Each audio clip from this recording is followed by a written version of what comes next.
Om Swastiastu. Yang terhormat kepada Bapak Imade Pradana Adiputra, SESHMSI selaku pembimbing utama. Yang terhormat kepada Ibu Putu Riasti Masdiantini, SEMSI selaku pembimbing pendamping. Dan yang terhormat kepada Ibu Gusti Ayu Ketut Rencana Sari Dewi, SEMSI selaku penelaah. Pada kesempatan kali ini saya akan mempresentasikan hasil skripsi saya yang berjudul Pengaruh Sales Growth, Net Profit Margin, dan Price Earning Ratio terhadap return saham, studi pada perusahaan properti dan real estate yang terdaftar di Bursa Efek Indonesia. Sebelum saya lanjut, perkenalkan nama saya Ketut Destri Esnahari dengan NIM 1817051133 dari Prodi S1 Akuntansi. Adapun pokok bahasan yang akan saya bahas kali ini, yang pertama ada pendahuluan, kedua kajian teori, ketiga metode penelitian, keempat hasil penelitian dan bahasan, dan yang kelima penutup. Yang pertama ada pendahuluan. Kita ketahui bahwasanya pasar modal di Indonesia belakangan ini mengalami suatu tekanan karena akibat adanya pandemi COVID-19. Nah, pandemi ini pertama kali muncul pada bulan Desember tahun 2019 di kota Wuhan, Cina. Nah, adanya pandemi ini itu berdampak banyak menimbulkan korban jiwa. Nah, selain menimbulkan banyak korban jiwa, virus yang cukup mematikan ini juga cepat ikut mempengaruhi semua aspek kehidupan, baik aspek politik, sosial, budaya, dan bahkan aspek kehidupan ekonomi. Di Indonesia sendiri, virus ini muncul pertama kali tanggal 2 Maret tahun 2020. Berbagai kebijakan yang telah dikeluarkan oleh pemerintah Indonesia dalam mencegah adanya virus ini menyebar di seluruh Indonesia. Nah, seperti adanya menerapkan protokol kesehatan, menerapkan kebijakan PSBB, menggencarkan program stay at home, dan berbagai kebijakan lainnya. Nah, adanya penerapan kebijakan tersebut itu menjadikan perusahaan mengambil berbagai keputusan agar dapat terhindar dari kebangkrutan usaha, seperti dengan menerapkan pemutusan hubungan kerja atau PHK, kemudian menerapkan kebijakan work from home, dan penutupan berbagai kantor cabang. Nah, hal ini menjadikan produktivitas perusahaan menurun dan kegiatan perusahaan melambat sehingga mengakibatkan penurunan laba. Nah, adanya kebijakan ini tentu saja berdampak buruk terhadap perekonomian Indonesia, yang bahkan pertumbuhan ekonomi di Indonesia itu pada saat tahun 2020 mengalami kontraksi sebesar 2,07. Nah, selain mempengaruhi perekonomian, pandemi ini juga mempengaruhi pasar modal di Indonesia. Dilihat dari fluktuasi indeks harga saham gabungan pada tahun 2020 bulan Maret itu mengalami fluktuatif dan bahkan mengalami penurunan yang sangat signifikan pada level 4.000. Nah, penurunan ini terjadi tidak terlepas dari sentimen investor melihat bahwa pemerintah pada saat itu belum serius dalam menangani kasus COVID-19 ini. Nah, sehingga ketika krisis kesehatan terjadi, membuat para investor itu lebih memilih menarik dananya dari pasar modal sehingga membuat harga saham mengalami penurunan. Nah, walaupun harga saham mengalami penurunan, tetapi sepanjang tahun 2020 itu jumlah investor di pasar modal mengalami kenaikan yang signifikan. Nah, pada laman Kemenkyu menyatakan dalam data statistik yang dikeluarkan oleh PT Kustodian Sentral Indonesia pada bulan Januari 2021 itu menunjukkan peningkatan jumlah investor pasar modal yang sangat signifikan. Nah, pada akhir tahun 2018 sampai tahun 2019 menunjukkan kenaikan jumlah investor dari 1.619.372 menjadi 2.484.354. Nah, peningkatan ini terjadi sebesar 53,42%. Nah, ini masih rendah dibandingkan dengan pada akhir tahun 2019 sampai tahun 2020, yang mana pada akhir tahun 2020 ini jumlah investor meningkat mencapai 3.880.753. Nah, meskipun pandemi COVID ini sedang berlangsung, tapi peningkatan investor di pasar modal mengalami kenaikan yang sangat signifikan. Nah, hal ini menandakan bahwa bisnis di pasar modal itu lebih menjadi pilihan masyarakat daripada bisnis real yang terpuruk akibat adanya pandemi COVID-19 ini. Perekonomian yang melemah juga mempengaruhi return saham perusahaan, salah satunya perusahaan properti dan real estate yang terdaftar di Bursa Efek Indonesia. Nah, dari 10 sektor tersebut, dilihat dari rata-rata harga saham, sektor properti, real estate, dan building construction itu merupakan salah satu sektor terendah dilihat dari harga sahamnya. Nah, dibandingkan dengan tahun 2019, harga saham mengalami penurunan signifikan pada harga 396.892 pada tahun 2020. Nah, hal ini tentu saja tidak terlepas dari adanya pandemi COVID-19. Nah, walaupun demikian, investasi bidang sektor ini diyakini menjadi salah satu investasi yang menjanjikan, karena pada umumnya investasi di sektor ini itu bersifat jangka panjang dan akan bertumbuh sejalan dengan pertumbuhan ekonomi. Nah, dengan adanya pandemi ini, pertumbuhan penjualan properti dan real estate itu mengalami fluktuatif. Nah, pada laman Kemenkyu tahun 2021 menyatakan bahwa pada kuartal 2, 3, dan 4 tahun 2020 itu sebagian besar harga properti seperti rumah, apartemen, dan hingga kendaraan bermotor itu mengalami penurunan yang cukup tajam. Nah, hal ini dikarenakan adanya penurunan permintaan terhadap properti seiring dengan meningkatnya kehati-hatian masyarakat dalam melakukan pengeluaran di kala pandemi. Nah, walaupun mengalami penurunan harga properti, hal ini tidak selalu berdampak buruk karena adanya penurunan harga properti ini dapat menguntungkan sebagian masyarakat yang tetap membutuhkan properti sebagai kebutuhan primernya.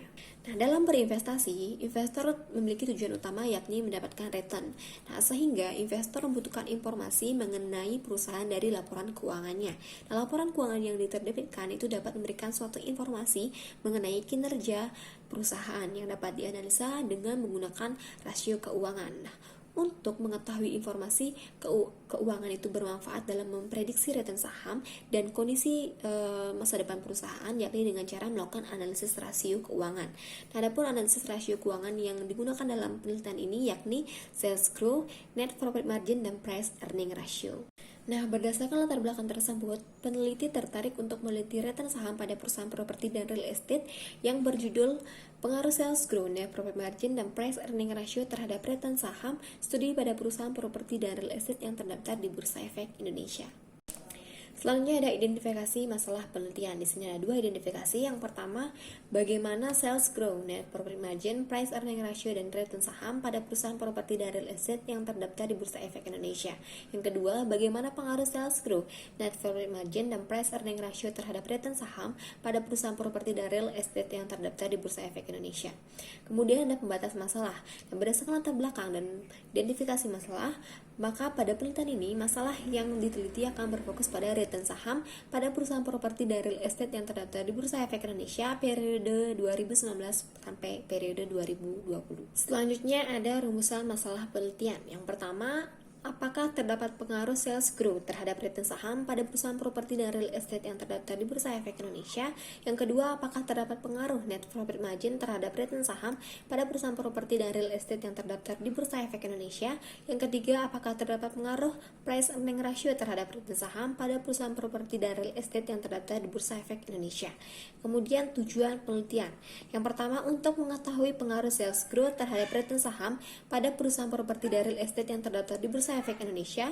Yang kedua, untuk mengetahui pengaruh net profit margin terhadap return saham pada perusahaan properti dan real estate yang terdaftar di Bursa Efek Indonesia. Dan yang ketiga, untuk mengetahui pengaruh price earning ratio terhadap return saham studi pada perusahaan properti dan real estate yang terdaftar di Bursa Efek Indonesia. Nah, selanjutnya ada manfaat penelitian. Di sini ada dua, manfaat teoritis dan manfaat praktis. Nah, manfaat teoritis, pada dalam penelitian ini diharapkan mampu memberikan suatu kontribusi serta dapat memberikan referensi untuk peneliti selanjutnya dan bisa dijadikan perbandingan yang berkaitan dengan sales growth, net profit margin, dan price earning ratio terhadap return saham. Kemudian ada manfaat praktis.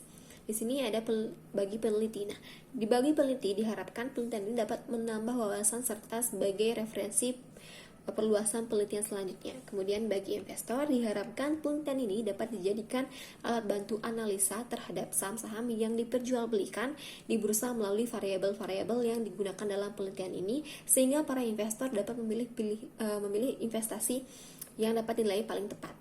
Kemudian bagi masyarakat, yaitu diharapkan penelitian ini dapat digunakan sebagai alat analisis untuk mengukur kinerja perusahaan melalui laporan keuangan yang diterbitkan oleh perusahaan. Selanjutnya yaitu kajian teori. Nah, grand teori yang digunakan dalam penelitian ini yaitu teori sinyal. Menurut Fahmi, tahun 2013 menyatakan bahwa signaling teori merupakan setiap event ataupun corporate action yang berkaitan dengan sebuah perusahaan memiliki potensi muatan informasi sebagai suatu sinyal. Nah, teori sinyal mengemukakan tentang bagaimana seharusnya sebuah perusahaan itu memberikan sinyal kepada pengguna laporan keuangan. Nah, sinyal ini berupa informasi mengenai apa yang sudah dilakukan oleh manajemen untuk merealisasikan kepemilikan sinyal, dapat berupa promosi maupun informasi lainnya yang menyatakan bahwa perusahaan tersebut lebih baik daripada perusahaan lainnya. Hubungan teori sinyal dengan return saham adalah sebagai mengungkapkan laporan yang dilakukan oleh perusahaan akan semakin memperluas pengungkapan dalam laporan tahunan yang diterbitkan oleh perusahaan. Nah, hal ini merupakan sinyal positif yang diberikan perusahaan kepada para investor. Nah, maka luasnya pengungkapan yang dilakukan oleh perusahaan akan menambah informasi juga bagi investor. Nah, semakin luasnya informasi yang diterima oleh investor akan menambah atau meningkatkan kepercayaan investor terhadap perusahaan. Nah, dengan tingkat kepercayaan yang tinggi itu, tentunya investor akan memberikan suatu respon yang baik atau positif terhadap perusahaan berupa pergerakan harga saham yang cenderung naik. Kemudian dengan demikian, tingkat pengungkapan yang dilakukan oleh perusahaan akan mempengaruhi pada pergerakan harga saham yang cenderung naik, juga akan mempengaruhi volume saham yang diperdagangkan. Nah, dengan pergerakan saham yang cenderung meningkat, tentunya akan berpengaruh juga terhadap peningkatan harga saham perusahaan tersebut. Selanjutnya, kerangka berpikir. Adapun kerangka berpikir dalam penelitian ini bisa dilihat pada gambar di samping ini, yaitu menjelaskan bahwa sales growth berpengaruh terhadap return saham, yang kedua net profit margin berpengaruh terhadap return saham, dan yang ketiga price earning ratio berpengaruh terhadap return saham. Selanjutnya ada kajian hasil penelitian yang relevan, yaitu yang pertama ada Hartanti 2021 menyatakan bahwa net profit margin itu tidak mempunyai pengaruh signifikan terhadap return saham. Kemudian menurut Mustafa dan Nur Fadilah tahun 2021 menyatakan bahwa price earning ratio tidak memiliki pengaruh terhadap return saham. Kemudian menurut Cynthia dan Salim tahun 2020 menyatakan bahwa secara parsial sales growth berpengaruh signifikan terhadap return saham. Kemudian menurut Saraswati DKK 2020 menyatakan bahwa secara parsial price earning ratio berpengaruh terhadap return saham. Kemudian yang terakhir ada Wijayanti DKK tahun 2021 menyatakan bahwa price earning ratio berpengaruh positif dan signifikan terhadap return saham. Selanjutnya ada hipotesis penelitian. Hipotesis pertama menyatakan bahwa sales growth berpengaruh positif dan signifikan terhadap return saham pada perusahaan properti dan real estate yang terdaftar di Bursa Efek Indonesia. Hipotesis kedua menyatakan net profit margin berpengaruh negatif dan signifikan terhadap return saham pada perusahaan properti dan real estate yang terdaftar di Bursa Efek Indonesia.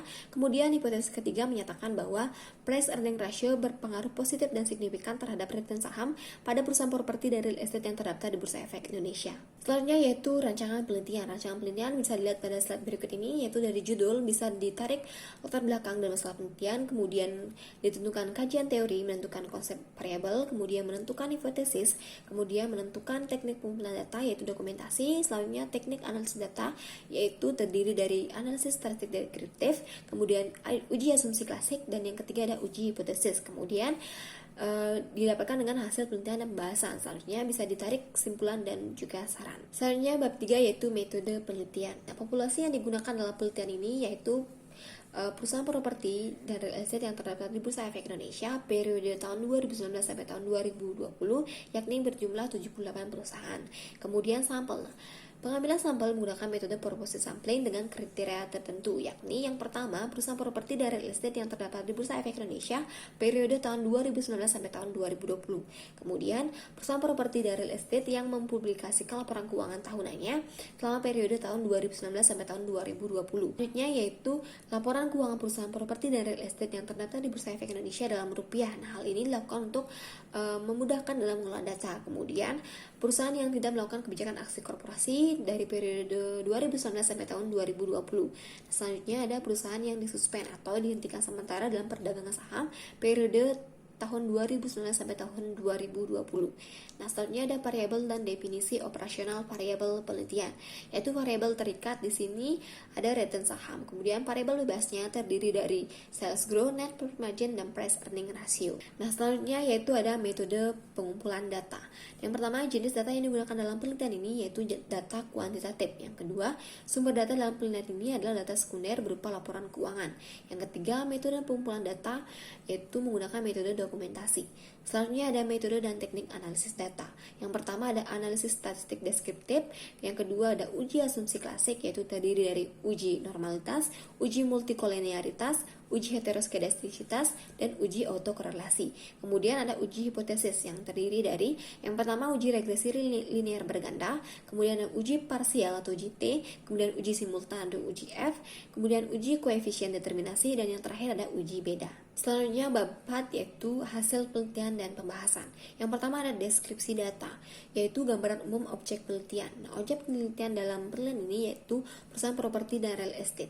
Nah, perusahaan properti dan real estate merupakan salah satu perusahaan yang bergerak dalam bidang pengembangan jasa dengan memfasilitasi pembangunan kawasan-kawasan yang terpadu dan dinamis. Nah, produk yang dihasilkan dalam perusahaan ini yakni berupa perumahan, apartemen, rumah, toko, gedung perkantoran, pusat perbelanjaan, dan lain sebagainya. Kemudian gambaran umum variabel penelitian. Nah, variabel yang digunakan dalam penelitian ini yakni terdiri dari sales growth, net profit margin, dan price earning ratio. Ini merupakan variabel independen dan return saham merupakan variabel dependen. Nah, berdasarkan data kriteria yang telah ditentukan dalam purposive sampling tersebut, maka terdapat 43 perusahaan yang menjadi sampel data. Nah, data yang diperoleh dalam penelitian ini bersumber dari laporan keuangan dan laporan tahunan perusahaan-perusahaan terkait selama periode pengamatan yakni 2019 sampai tahun 2020. Selanjutnya yaitu hasil analisis data. Yang pertama ada statistik deskriptif. Nah, bisa dilihat pada slide berikut ini. Di sana sudah menunjukkan bahwa nilai minimum, nilai maksimum, mean, dan standar deviasi dari masing-masing variabel. Nah, kemudian ada statistik deskriptif sebelum dan pada saat pandemi. Bisa dilihat pada slide berikut ini. Di sana sudah menunjukkan bahwa nilai minimum, maksimum, mean, dan standar deviasi di masing-masing variabel sebelum dan pada saat pandemi. Nah, selanjutnya yaitu ada uji asumsi klasik yang pertama, yaitu uji normalitas. Nah, pada uji normalitas yang pertama, diketahui bahwa nilai signifikan to tailed itu sebesar 0,000 lebih kecil daripada 0,05 yang menyatakan bahwa data tersebut tidak berdistribusi normal sehingga dilakukan penghapusan data outlier. Nah, kemudian dari hasil pengujian one sample configuration Mornov, setelah dilakukan penghapusan outlier itu memperoleh nilai signifikan to tailed itu sebesar 0,200 lebih besar daripada nilai signifikan 0,05. Jadi bisa disimpulkan bahwa data tersebut berdistribusi normal. Selanjutnya yaitu uji normalitas sebelum dan pada saat pandemi. Yang pertama ada uji normalitas sales growth. Dilihat dari hasil pengujian normalitas, diperoleh nilai signifikan sebelum pandemi sebesar 0,00 lebih kecil daripada 0,05.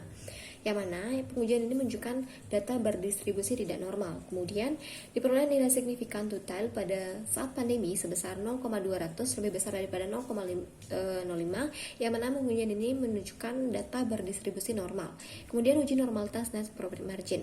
Dari hasil pengujian normalitas diperoleh nilai signifikan total sebelum pandemi sebesar 0,002 lebih kecil daripada 0,05, yang mana pengujian ini menunjukkan bahwa data berdistribusi tidak normal. Sedangkan nilai signifikan total pada saat pandemi sebesar 0,000 lebih kecil daripada 0,05, yang mana menunjukkan data berdistribusi tidak normal. Kemudian uji normalitas price earning ratio.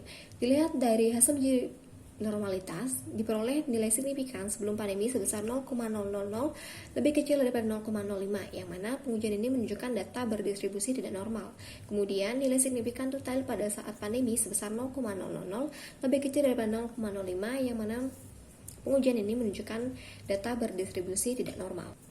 Yang kedua ada uji multikolenialitas. Hasil pengujian ini diperoleh nilai toleransi pada sales growth sebesar 0,754, kemudian net profit margin sebesar 0,05, kemudian price earning ratio sebesar 0,734, sehingga dengan demikian seluruh variabel memiliki nilai toleransi di atas 0,10. Kemudian nilai PIF pada sales growth yaitu sebesar 1,362, kemudian net profit margin sebesar 1,605, kemudian price earning ratio sebesar 1,363. Dengan demikian seluruh variabel memiliki nilai PIF yaitu di bawah 10. Seluruh variabel independen dalam penelitian ini memiliki nilai toleransi lebih besar daripada 0,10 dan nilai PIF yaitu lebih kecil daripada 10, sehingga dapat disimpulkan bahwa tidak terjadi multikolonialitas pada model regresi ini. Yang ketiga ada uji heteroskedastisitas. Nah, berdasarkan dari hasil uji Glaser di atas dapat disimpulkan bahwa di dalam analisis regresi tidak terjadi gejala heteroskedastisitas, yang mana nilai sales growth sebesar 0,189, kemudian net profit margin sebesar 0,764, dan price earning ratio sebesar 0,499.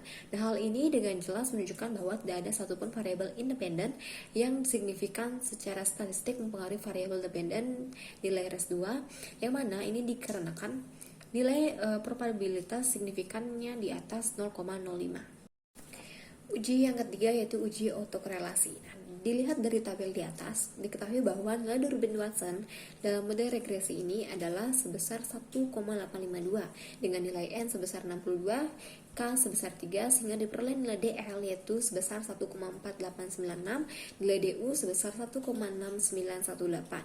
Sehingga nilai Durbin Watson telah memenuhi kriteria yaitu DU lebih kecil daripada DW, lebih kecil daripada 4 dikurang DU. Artinya, dapat disimpulkan bahwasanya model regresi dalam penelitian ini itu terbebas dari adanya autoklarasi, sehingga dapat diterima.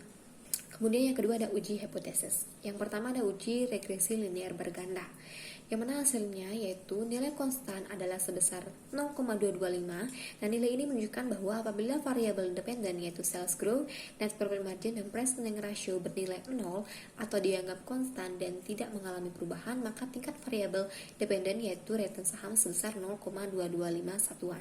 Yang kedua yaitu ada sales growth.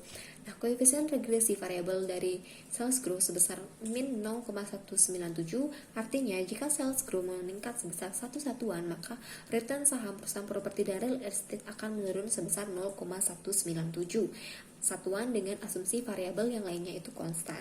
Kemudian yang kedua ada net profit margin. Nah, koefisien regresi variabel net profit margin ini sebesar 0,048. Artinya, jika net profit margin meningkat sebesar 1 satuan, maka return saham perusahaan properti dan real estate itu juga akan meningkat sebesar 0,048. Nah, dengan asumsi variabel yang lainnya konstan. Kemudian ada price earning ratio.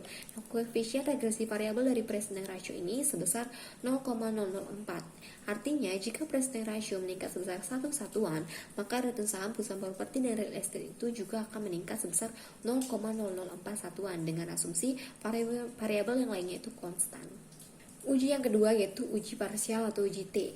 Nah, berdasarkan uji tersebut dapat disimpulkan bahwa pengujian hipotesis pertama dilihat dari tabel di atas, variabel sales growth memiliki nilai T hitung sebesar min 1,873 lebih kecil dari T tabel sebesar 1,99962 dan tingkat signifikan sebesar 0,66 lebih besar di atas 0,05, maka hal satu ditolak. Nah, dinyatakan bahwa sales growth tidak mempunyai pengaruh yang signifikan terhadap return saham perusahaan properti dan real estate.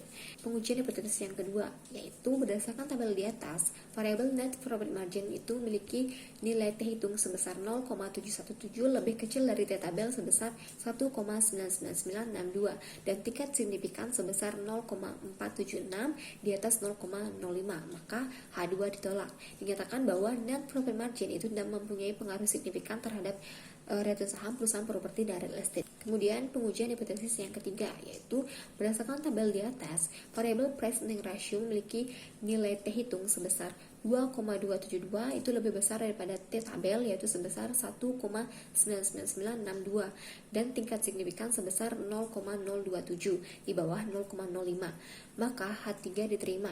Dinyatakan bahwa price earning ratio itu mempunyai pengaruh positif dan signifikan terhadap return saham. Uji yang ketiga yaitu uji simultan atau uji F. Nah, hasil dari uji simultan ini diperoleh nilai F hitung sebesar 3,264 lebih besar dari nilai F tabel yaitu 2,76 dan nilai signifikansi yaitu 0,28 di bawah 0,05.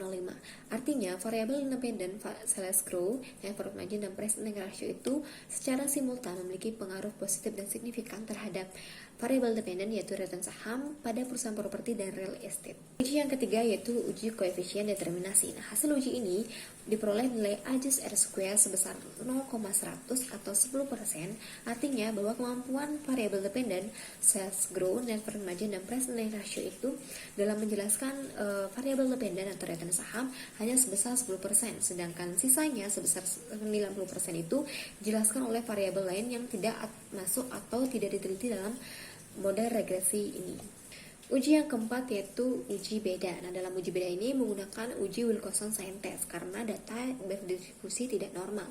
Nah, dari uji tersebut, sales growth dan net profit margin tersebut disimpulkan bahwa terdapat perbedaan sebelum dan pada saat pandemi, sedangkan price earning ratio disimpulkan bahwa tidak terdapat perbedaan sebelum dan pada saat pandemi. Nah, berdasarkan hasil penelitian yang sudah dipaparkan oleh peneliti, maka peneliti dapat memberikan pembahasan. Yang pertama, sales growth tidak mempunyai pengaruh yang signifikan terhadap return saham. Nah, penyebab sales growth itu berpengaruh negatif dan tidak signifikan terhadap return saham mengindikasikan bahwa rasio ini berbanding terbalik dengan return saham, yaitu meningkatnya nilai rasio ini akan menurunkan nilai return saham. Nah, hal ini juga didukung oleh hasil penelitian uji beda yang menyatakan bahwa terdapat perbedaan return saham sebelum dan pada saat pandemi jika ditinjau dari rasio sales growth. Kemudian net profit margin tidak mempunyai pengaruh yang signifikan terhadap return saham. Nah, penyebab rasio ini berpengaruh positif dan tidak signifikan terhadap return saham mengindikasikan bahwa meskipun rasio ini meningkat dan akan meningkatkan pula return saham, namun meningkatnya nilai rasio ini tidak memiliki dampak yang signifikan terhadap return saham. Nah, hasil ini juga didukung oleh uji beda yang menyatakan bahwa terdapat perbedaan return saham sebelum dan pada saat pandemi jika ditinjau dari rasio net profit margin. Nah, kemudian ada price earning ratio mempunyai pengaruh positif dan signifikan terhadap return saham. Nah, penyebab rasio ini berpengaruh positif dan signifikan terhadap return saham itu mengindikasikan bahwa rasio ini berbanding lurus dengan return saham. Artinya, meningkatnya nilai rasio ini juga akan meningkatkan pula return saham. Nah, hal ini juga didukung oleh uji beda, yaitu menyatakan bahwa tidak adanya perbedaan yang signifikan sebelum dan pada saat pandemi terhadap return saham itu jika ditinjau dari rasio price earning ratio. Nah, kemudian ada sales growth, net profit margin, dan price earning ratio secara simultan memiliki pengaruh positif dan signifikan terhadap variable dependent yaitu return saham pada perusahaan properti dan real estate. Nah, hal ini tersebut menunjukkan bahwa ketiga variabel tersebut secara bersama-sama dalam laporan keuangan dapat memberikan suatu informasi bagi semua pengguna informasi. Dalam hal ini tidak hanya para investor tetapi juga para kreditur dan masyarakat. Selanjutnya ada implikasi penelitian yang terdiri dari dua implikasi. Yang pertama implikasi praktis dan implikasi teoritis. Nah, implikasi praktis dalam hasil penelitian ini menyatakan bahwa price earning ratio berpengaruh positif terhadap return saham, sehingga dapat dikatakan bahwa teori yang menyatakan bahwa price earning ratio akan mempengaruhi return saham berlaku dalam penelitian ini. Nah, pengaruh tersebut dapat disebabkan karena para calon investor menyukai perusahaan yang memberikan return yang tinggi. Selain itu, perusahaan dengan price earning ratio yang tinggi berarti perusahaan tersebut mampu menghasilkan pertumbuhan laba yang tinggi pula. Kemudian dari implikasi teoritis. Nah, hasil penelitian ini menunjukkan bahwa return saham dipengaruhi oleh price earning ratio itu sebesar 0,027. Nah, implikasi praktis ini adalah bahwa dalam menentukan return saham itu tidak hanya berasal dari faktor internal perusahaan saja, tetapi juga dari faktor eksternal perusahaan. Nah, penelitian ini dapat dijadikan pedoman bagi investor dan calon investor dalam berinvestasi pada perusahaan properti dan real estate yang terdaftar di Bursa Efek Indonesia. Selanjutnya yaitu bab 5 penutup. Dari hasil pemaparan sebelumnya dapat ditarik kesimpulan bahwa sales growth dan net profit margin itu tidak mempunyai pengaruh yang signifikan terhadap return saham pada perusahaan properti dan real estate. Nah, hal ini juga didukung oleh uji beda yang mengatakan bahwa terdapat perbedaan yang signifikan terhadap return saham sebelum dan pada saat pandemi. Kemudian price earning ratio itu mempunyai pengaruh yang positif dan signifikan terhadap return saham pada perusahaan properti dan real estate yang terdaftar di Bursa Efek Indonesia. Nah, hal ini juga didukung oleh uji beda yang menyatakan bahwa tidak terdapat perbedaan yang signifikan terhadap return saham sebelum dan pada saat pandemi. Selanjutnya yaitu keterbatasan. Yang pertama, periode penelitian ini hanya 2 tahun. Kemudian, sampel dalam penelitian ini hanya menggunakan perusahaan properti dan real estate. Kemudian, variabel dalam penelitian ini hanya menggunakan 3 buah variabel. Dan yang terakhir yaitu data tidak berdistribusi normal sehingga dilakukan penghapusan data outlier. Yang terakhir ada saran. Yang pertama bagi investor. Bagi investor dan calon investor dalam berinvestasi perlu melihat kembali faktor-faktor apa saja yang berpengaruh cukup besar terhadap pergerakan return saham. Nah, calon investor dapat memperhatikan atau mempertimbangkan price earning ratio karena dari hasil penelitian ini menyatakan bahwa variabel tersebut dapat mempengaruhi terhadap return saham yang nantinya akan meningkatkan keuntungan yang didapatkan. Kemudian bagi penulis, nah sebagai saran untuk memperluas wawasan serta menambah referensi mengenai pasar modal terutama tentang return saham sehingga diharapkan dapat bermanfaat bagi penulis yang di masa yang akan datang. Kemudian bagi perusahaan dan emiten. Nah, hasil penelitian ini diharapkan dapat digunakan oleh perusahaan sebagai bahan pertimbangan faktor-faktor untuk meningkatkan keuntungan perusahaan. Kemudian bagi peneliti lainnya yaitu disarankan untuk menggunakan lebih banyak variabel independen lainnya di luar dari variabel dalam penelitian ini yang dapat mempengaruhi return saham. Selain itu, bisa memperluas objek penelitian itu tidak hanya pada sektor perusahaan properti dan real estate, tetapi juga pada sektor-sektor lainnya yang terdaftar di Bursa Efek Indonesia. Baik, itu saja presentasi dari saya. Akhir kata saya ucapkan terima kasih dan Parama Santi. Om Santi Santi Santi Om.